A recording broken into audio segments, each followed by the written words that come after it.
Hey, everybody. Welcome back for our next to last session that we have together here. We're moving on to the next title lesson here, The Risen King. But as you heard me say from the previous one, that I'm using the lesson title to cover both of them, as I'm using basically the same theme to illustrate these concepts here. So going back to paralleling what was going on in the Passover versus Passion and Creation Week, instead, in the middle column, I've subbed out what happens at Mount Sinai. So now we've moved on beyond the actual Passover, and instead we're looking at the events transpiring there, but seeing how this continues to play out in the Passion narrative, and again, how ultimately it goes back to what happened in the Creation Week. So we've already seen the concept of darkness. I'm not going to talk about the first three blocks at the top of the screen with respect to darkness prevailing over the primordial creation, the ninth plague, and darkness covering the whole earth. Rather, moving here to this midpoint of the screen, as you see me marking, the voice of Yahweh bellowing out and land moving. So back to the creation account in chapter 1 of Genesis, verses 9 and 10, God commands the water under the sky to be gathered into one place and let the dry land appear. It is so, and God called the dry land earth. Now, of course, the earth, and again, remember what I said in the previous lesson, we're considering the final product of what happens at the end of creation week with this mountain coming forth out of the dry land that's being called forth up out of the water, per the verses that we just read. And at the top of that, a garden temple where God puts the first king and queen priest, where he lives and dwells amongst them, manifests himself to them, speaks wisdom to them that they are supposed to guard, watch, and keep, and then share with the other image bearers they will create if they remain faithful to him. So when we move forward beyond that, we're seeing this is exactly what God is doing in a much more exaggerated way with a full nation of people that he's drawing out of Egypt. Captivity is ended now, as we have seen moving through Exodus 14 on into 15, where God has drowned the Egyptian army and he's severed their connection to them. Now he's moving them through this migratory pattern to Sinai. And when they get there, immediately we jump right into this sequence where God chooses to manifest his presence to them. And he is going to come down and speak to these people in person so that they will know him. It will not have to be simply through a person in this moment. They will see and know, as he intends to live with them from this point on. He is going to become their God, they his people, and he is going to walk with them in the pillar of cloud and fire, and he is going to continue to dwell within the holy place inside the tabernacle for as long as they continue to make this an environment where he is warmly invited. So in Exodus 19, verse 18, we are seeing here the presence of Yahweh quaking the mountain. So again, in creation, the voice of God speaks, land moves. Here, the voice or the presence of God is actually causing a mountain to quake, because that's what Moses says, Mount Sinai, because the Lord came down on it, the mountain shook violently.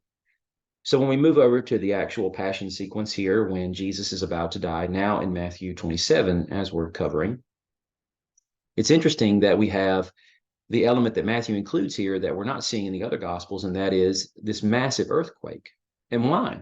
Again, we could put into it the presumption that, well, it's God incarnated in human flesh who's dying. How could the earth not respond to the God of all glory, now contained in a human body, dying? That's well and fine. But there is much to say about how this is actually echoing the previous patterns that have been put in place already, and why these gospel writers, as I said last lesson, want to tease out some of these elements and put them into these portions of the narrative. And of course, it feeds into the many themes that they have already baked into their gospel. Matthew has made it very clear. The Emmanuel passage he cites at the beginning of the gospel, Isaiah 7:14, this is God with us. So it would make sense, yes, of course, God in human flesh. If he dies, how could the earth not respond any other way? That's true. But what about what God has done in previous moments, say in the creation week, and what the end result of that was?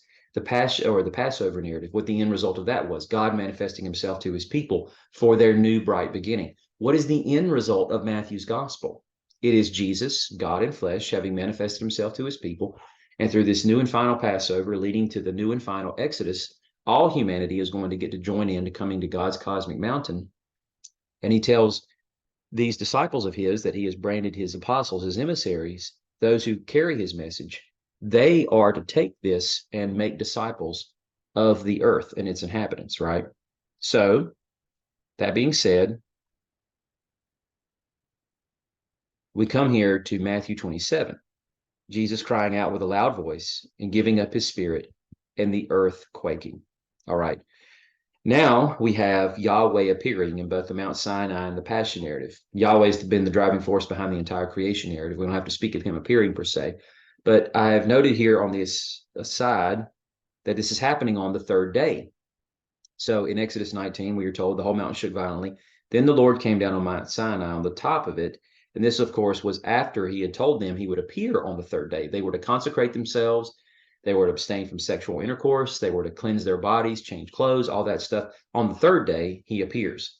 Now we come down to Matthew 28. As there was a violent earthquake, an angel of the Lord descended on it.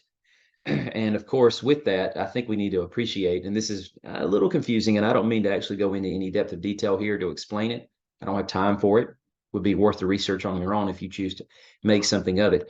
As goes the idea that all throughout the Old Testament, we have the angel of the Lord essentially being an extension of Yahweh. He receives praise as Yahweh does, not on Yahweh's behalf, but as Yahweh. And there are many other things that speak to the idea that he is an extension of Yahweh as Yahweh.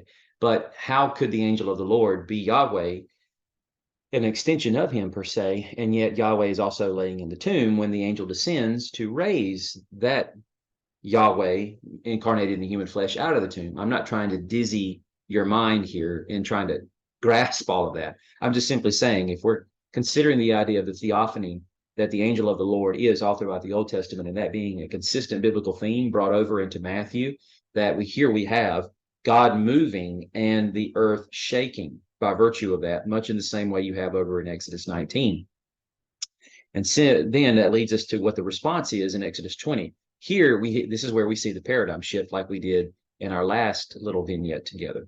Here, when the people witness what's going on here, the thunder, the lightning, the sound of a ram's horn, the mountains surrounded by smoke, it's too much for them. They are just all consumed by it, and they tremble and they stand at a distance.